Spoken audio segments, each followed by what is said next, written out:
Bismillahirrahmanirrahim. Assalamualaikum warahmatullahi wabarakatuh. Waalaikumsalam. Alhamdulillahilladzi nahmaduhu wa nasta'inuhu wa nastaghfiruh. Wa na'udzu billahi min syururi anfusina wa sayyiati a'malina. May yahdihillahu fala mudhillalah wa may yudlil fala hadiyalah. Asyhadu an la ilaha illallah wahdahu la syarikalah wa asyhadu anna Muhammadan abduhu wa rasuluhu la nabiyya ba'da. Allahumma shalli wa sallim wa barik ala sayyidina Muhammadin wa ala alihi wa sahbihi wa man tabi'ahum bi ihsani ila yaumiddin. Amma ba'd. Puja dan puji syukur senantiasa kita panjatkan kehadirat Allah Subhanahu wa taala atas begitu banyak nikmat yang amat dan teramat kita rasakan.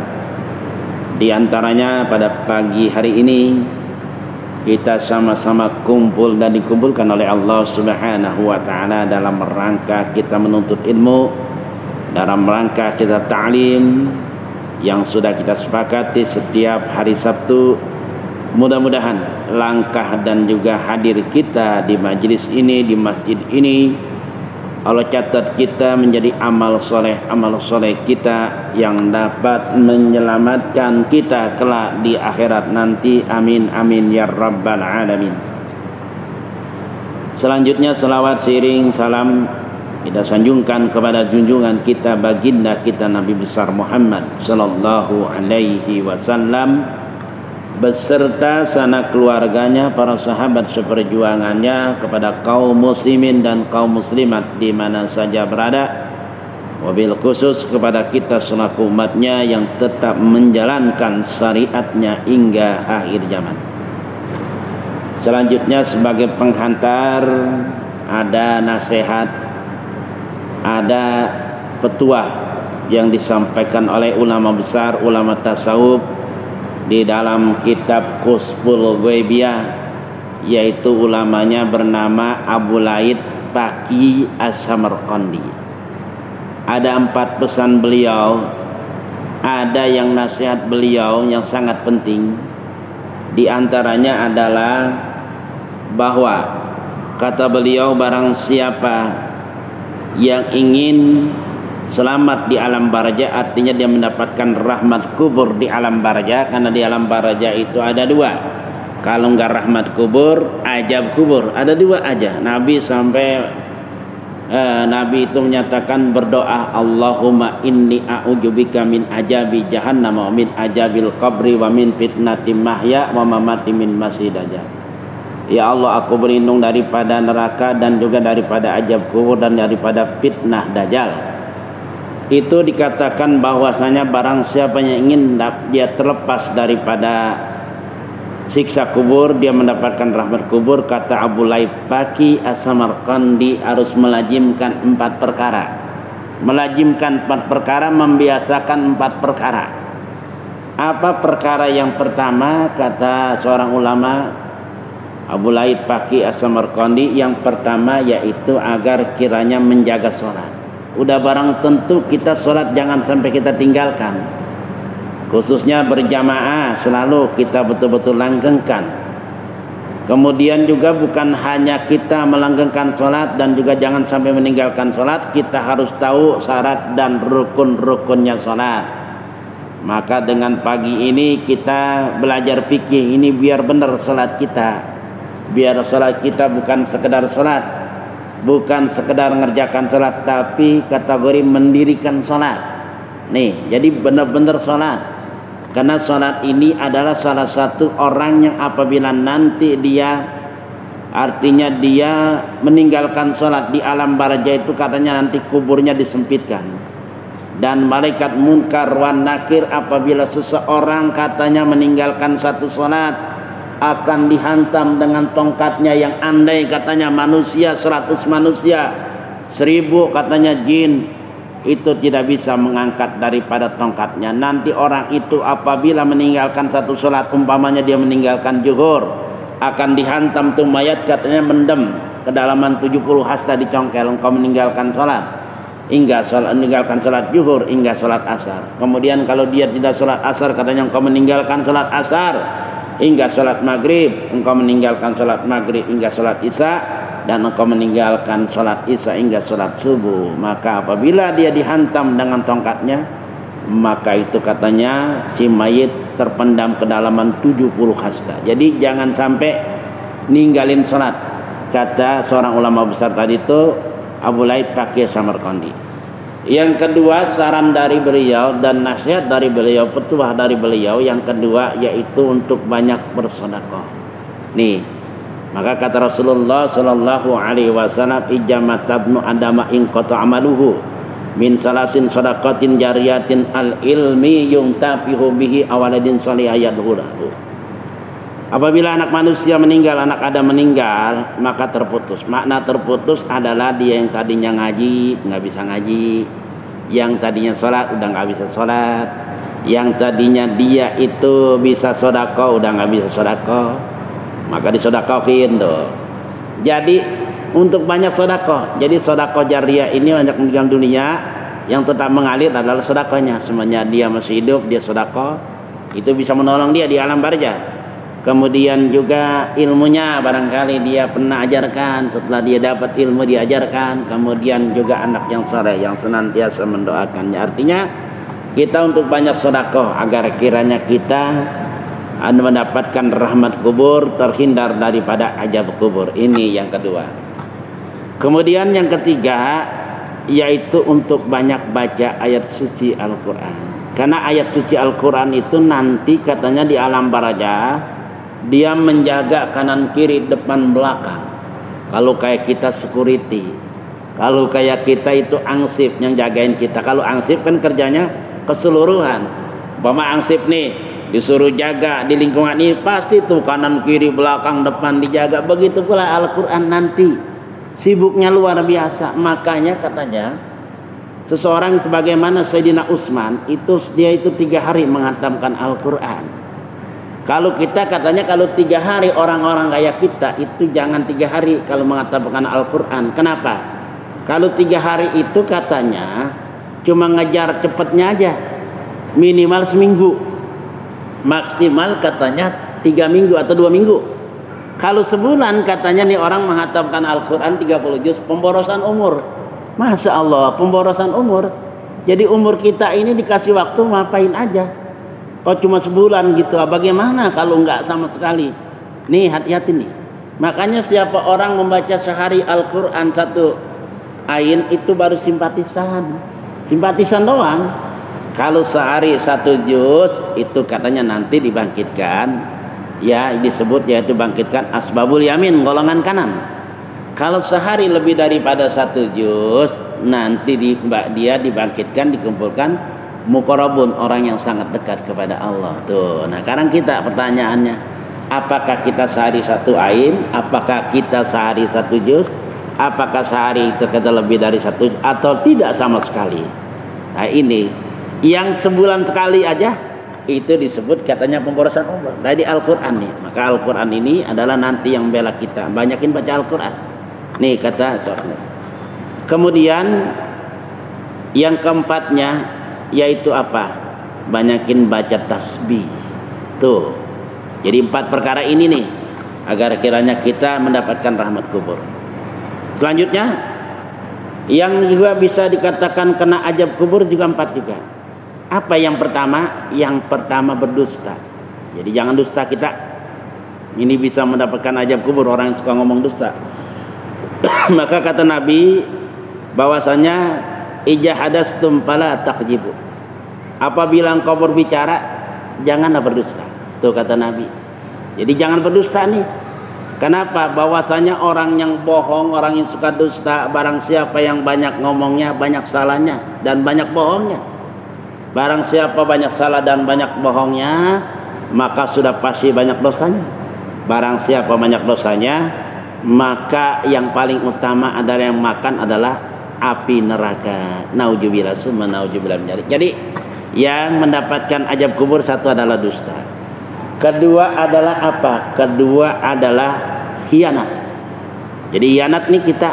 Maka kata Nabi Wa ijatu mintum pada tahunu. Apabila engkau dipercaya, janganlah berkhianat. Tuh Nabi pesan begitu. Kita nih apa nih? Sadar dan perlu kita sadari semua yang kita miliki di dunia ini semuanya adalah amanah. Jangan kita berkhianat. Anggota badan kita itu amanah dari Allah. Dibuat apa aja, dibuat ibadah atau buat maksiat. Alhamdulillah kita nih pada pagi ini kita dibuat ibadah dalam rangka kita taklim. Ini luar biasa. Anak istri adalah amanat, jangan kita berkhianat. Banyak amanat itu semuanya amanah, nggak ada yang bukan amanah. Kita yang perbuatan kita doang yang punya kita, semuanya dititipin nama Allah Subhanahu wa taala, jangan berkhianat. Tuh.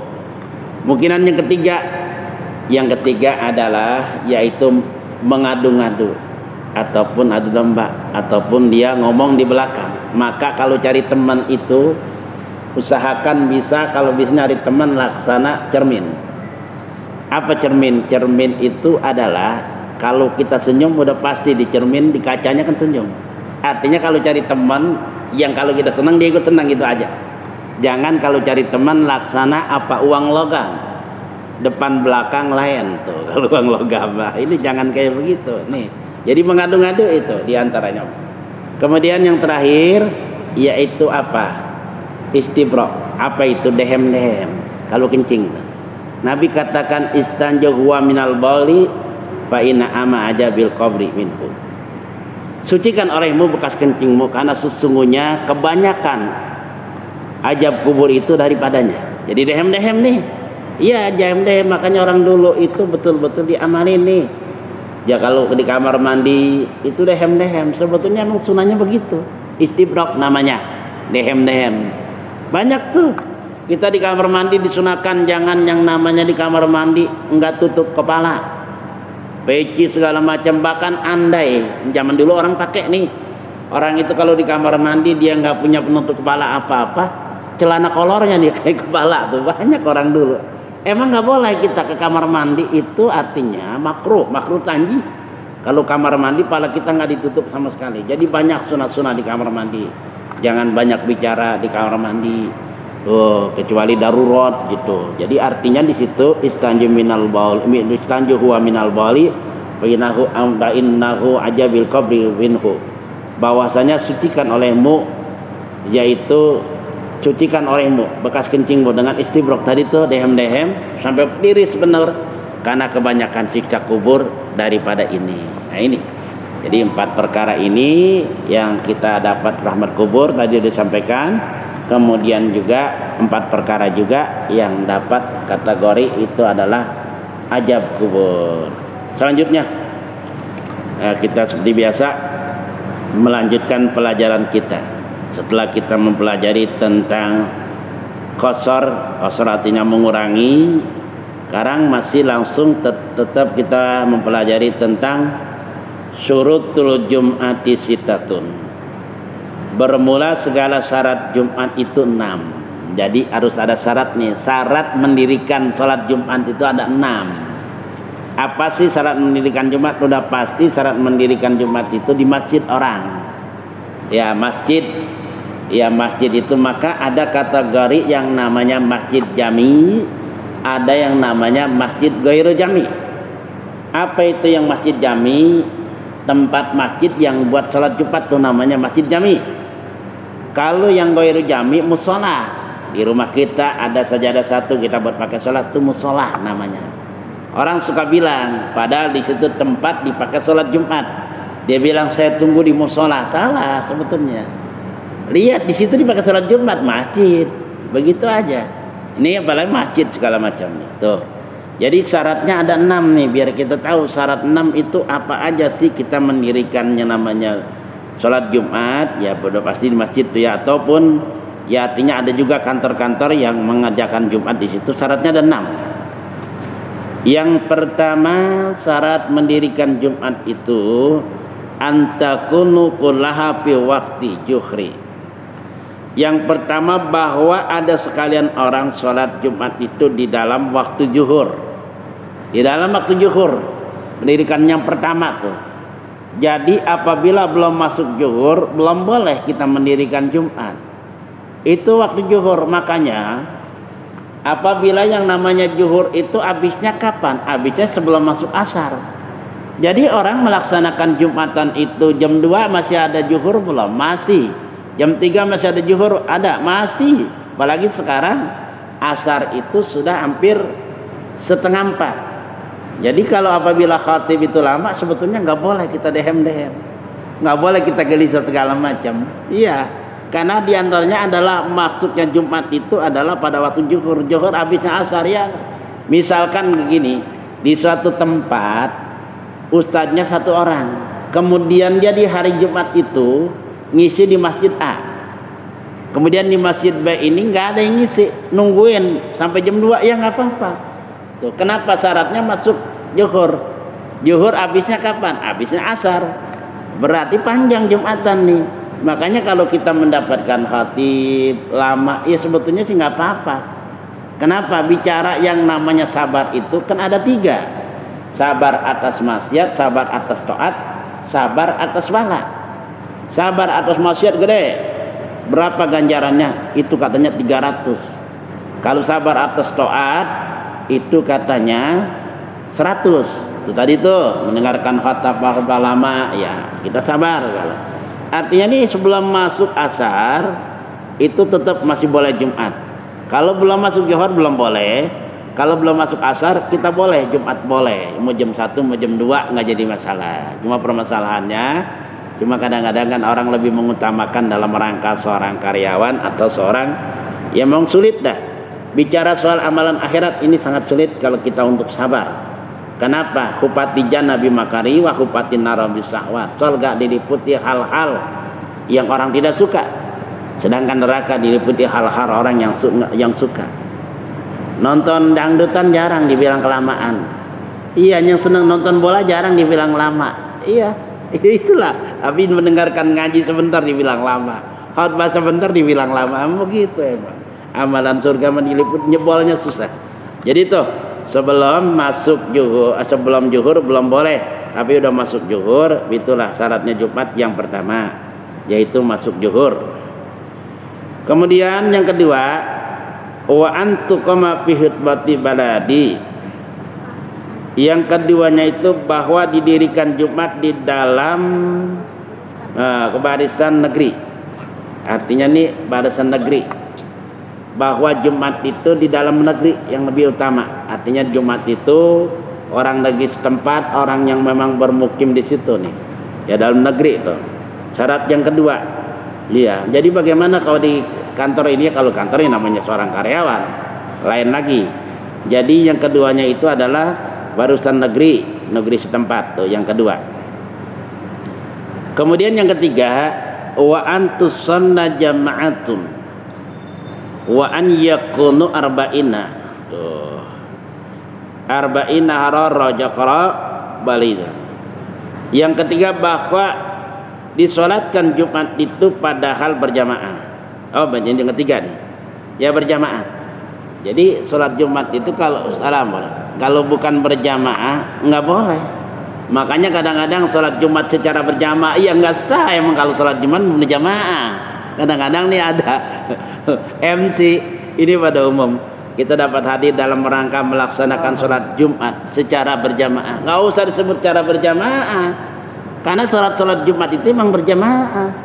Nggak berjamaah ya nggak sah. Ini kadang-kadang MC juga salah juga. Ya kita dapat hadir, dapat berkumpul di tempat yang mulia dalam rangka melaksanakan Jumat secara berjamaah. Ya nggak usah disebut jamaahnya. Emang sholat Jumat mesti berjamaah tuh. Jadi yang ketiganya itu yaitu bahwa disolatkan Jumat itu padahal berjamaah. Kalau nggak berjamaah ya bukan sholat Jumat tuh. Artinya di situ ada khatib yang menyampaikan kenapa sholat Jumat itu kan 2 rakaat. Yang duanya itu dalam rangka dengarkan khutbah. Makanya harus betul-betul diam kan. Karena dikatakan wa ija khatibal alal mimbar alal. Jadi jangan ngomong sama sekali. Khatib alal mimbar, ala tatakalam wa may yatakalam. Jangan berbicara. Sia-sia Jumatnya karena 2 rakaatnya dengerin khatib tuh yang ketiga. Yang ketiga adalah dengan berjamaah. Kemudian yang keempat, wa an yakuna arba'ina ada jaqarana. Yang keempat itu bahwa ada mereka yang sholat Jumat 40 orang, merdeka laki-laki. Tuh.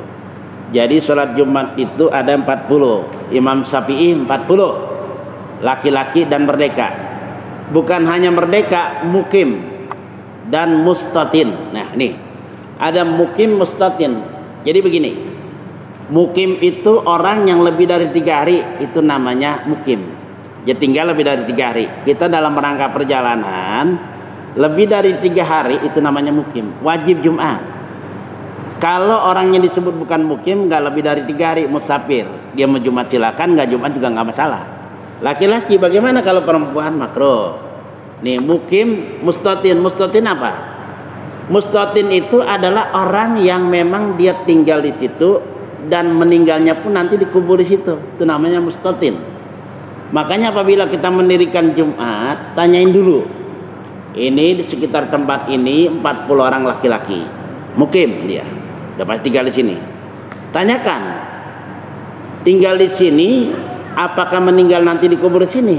Kan ada orang tinggal di sini nguburnya di kampung. Itu belum memenuhi syarat sebetulnya. Tanyakan dulu kalau dia tahu ilmunya, tanyakan dulu. Kalau mendirikan Jumat, tanyakan dulu.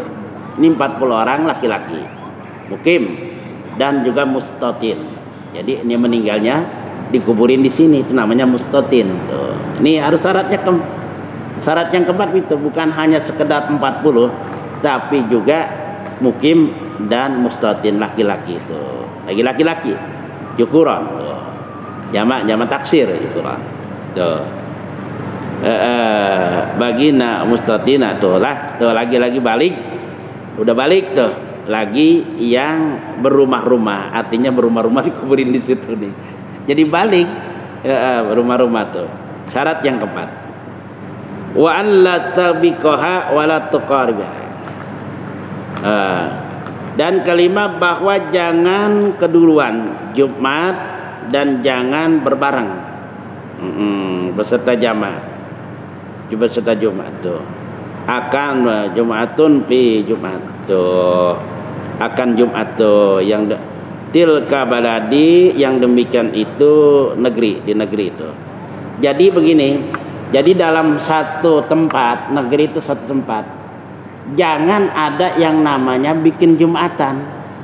Iya, jadi begini, satu tempat belum penuh, jangan bikin lagi. Yang kan masih kedengeran tuh jangan, belum memenuhi syarat. Jadi misalkan di sini, ini ada Jumatan, di sana ada Jumatan, padahal sama, baik itu keyakinannya sama. Iya, jadi jangan kalau masih kedengaran atau masih nampung, jangan dirikan lagi. Terkecuali ada terkecualian, dia nggak nampung atau memang dia dalam rangka ya ininya beda gitu, cara kayak ininya beda gitu. Nah, orang kenanya kalau masih kedengaran jangan. Ya, banyak yang terjadi nih, dia nggak pakai syarat. Dalam banyak nih yang terjadi, banyak banget. Saya nggak sebutkan, tapi banyak nggak ngikutin ini nih. Ya banyak nih tuh. Ini katakan di sini yang kelimanya bahwasanya di sini bahwa yang kelima bahwa jangan tuh keduluan dan Jumat dan jangan berbareng beserta Jumat akan Jumat yang demikian itu di negeri, artinya masih dekatan gitu. Kemudian keenam, wa an yattaqaddamaha khutbataini, dan keenam bahwa hendaklah dahulunya Jumat itu 2 khutbah. Ya. Jadi 2 khutbah.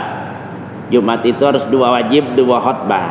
Khutbah pertama dan khutbah kedua. Itu wajib 2 khutbah.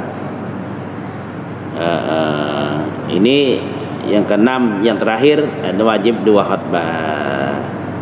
Jadi Jumat itu 2 rakaat, yang pertamanya adalah mendengarkan khutbah, yang keduanya itu adalah kita sholatnya. Jadi dengarkan khutbah wajib, karena 2 rakaatnya itu dengarkan khutbah. Ini saja, karena memang syarat Jumatnya kita tahu ada 6 perkara, yang mana syarat 6 perkara ini apabila kita langgar, maka kita di situ Jumatannya nggak sah, karena ini syarat. Dan ini banyak terjadi di kampung-kampung ataupun banyak, kecuali memang darurat kayak sekarang. Ya artinya nih kayak kemarin pada bulan-bulan yang lalu Jumatan itu kan kategori dibatasin. Jumatan itu bahkan kesannya ada tempat-tempat yang nggak boleh ngadain Jumat. Bagaimana pada saat itu mau berapapun Jumatan sah? Tuh begitu. Mau berapapun Jumatan sah. Kalau misalkan normal, nah enggak, harus ada syaratnya gitu. Harus ada syaratnya, ada 6 syarat mendirikan Jumat. Tadi itu diantaranya adalah yang paling pokok. Bukan hanya orang itu mukim laki-laki 40 orang, tapi mustatin tanyain ninggalnya di sini apa enggak. Ya misalkan nih kita nih orang kampung, kalau orang Betawi ya nggak mungkin dong nguburinnya di Jawa gitu. Orang dari Jawa banyak yang mukimnya di sini, nguburinnya di kampung banyak. Nggak berarti nggak ahli Jumat tuh, nggak boleh dirikan Jumat kalau kurang satu aja. Kalau menurut ini, maka tanyain mukim dan mustatin, bukan sekedar mukim, bukan sekedar laki-laki 40 itu, bukan sekedar laki-laki. 3 syaratnya. Laki-laki balik, kemudian dia mukim, kemudian dia mustatin. Mukim itu dia tinggal lebih dari 3 hari. Kemudian mustatin itu meninggalnya dikuburin di sini juga gitu. Ini saja ya. Udah hampir setengah jam ya, pas setengah jam. Mudah-mudahan dari nasihat tadi itu, nasihat daripada Abu Laid Paki As-Samarqandi, mudah-mudahan kita dapat menerapkannya. Kemudian juga tentang syarat, bagaimana sih yang namanya syarat Jumat, kita bisa hati-hati dalam hal kita melaksanakan Jumat, karena kita udah tahu pakai syarat-syarat, apakah udah memenuhi syarat atau belum nih tempat tersebut yang mengadakan Jumatan. Maka kita harus hati-hati, karena hati-hati itu dikatakan adalah wal waru asan walakin fi ulamai asan. Sifat hati-hati secara umum itu tanda orang beriman, tapi kalau hati-hatinya seorang ulama, seorang habaib, seorang ustadz, itu lebih baik. Demikian, mari sama-sama kita tutup dengan baca suratul Fatihah. Mudah-mudahan hadir kita di tempat ini agar kiranya Allah mudahkan segala urusan kita. Yang bekerja pun diberikan kerjaan yang arti kategori yang menyenangkan hati, ataupun yang berbisnis pun bisnis yang lancar, putra putrinya menjadi putra putri yang soleh dan soleha, dan akhir hayat kita ditutup dengan husnul khatimah. Bisiril Fatihah. A'udzubillahi minasyaitonirrajim. Bismillahirrahmanirrahim.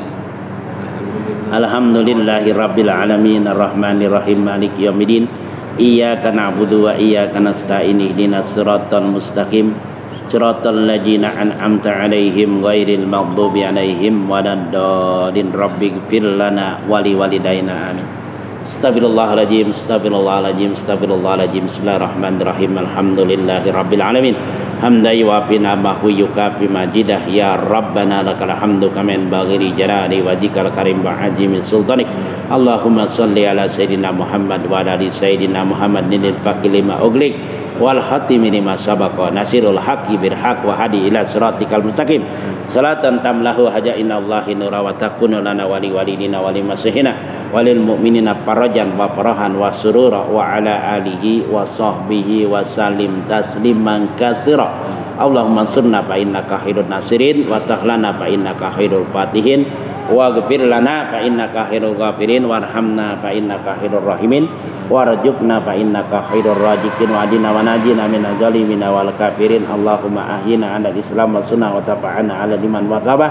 Allahumma jahidna fid dunya wa raghibna fil akhirah basirna bi uyubi anfusina rabbana taqabbal minna innaka antas samiul alim wa tub alaina innaka antat tawwabur rahim. Rabbana atina fid dunya hasanah wa fil akhirati hasanah wa qina adzabannar. Wa sallallahu ala sayyidina Muhammadin sallallahu alaihi wasallam. Subhanaka rabbika rabbil izzati amma yasifun wa salamun ala mursalin walhamdulillahi rabbil alamin. Pertemuan berikutnya tentang arkanul khutbataini, tentang rukun-rukun 2 khutbah. Iya, rukunnya nih, masya Allah. Mudah-mudahan nih kita pada jadi khatib semua nih. Iya, tahu rukunnya, ilmunya tahu berarti kan. Iya. Wassalamualaikum warahmatullahi wabarakatuh.